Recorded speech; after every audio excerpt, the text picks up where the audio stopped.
Maknanya masa tu bertukarnya daripada military school of thought kepada satu lagi thought, mungkin industri dan sebagainya lah. Ya, lepas tu dah tak ada perang Digen. Okay. Dia menjadi seolah-olah masa tu Francis Fukuyama, seorang sarjana besar, mengatakan the end of history. Okay. Tamat sudah sejarah. Sebab apa? Demokrasi menang. Alright. Pasaran bebas menang. Ya, okay. Sistem liberal dunia menang.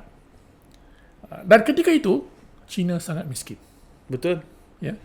Rusia pun sangat miskin. Sebab baru perang. Betul. Ya. Jadi tiada siapa sangka China akan jadi seperti mana hari ini. Jadi Amerika bila dia terlampau, bagi saya dia terlampau merasai. Dia terlampau terpinggir ataupun dia leg back lah. Okay. Dia dah jadi kuasa besar. Ya. Dia biarkan China maju dan dia terlampau bergantung pada China. Amerika ni sebab dia dah terlampau maju, kaya, dia tutup kilang-kilang dia.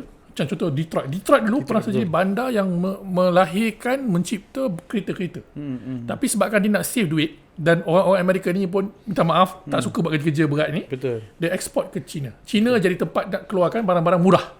Dulu kalau tanya Steve Jobs ataupun Apple sekarang, China bukan negara yang menghasilkan produk murah-murah dah. Yeah. Dia dah jadi negara industri yang melahirkan produk-produk yang precision.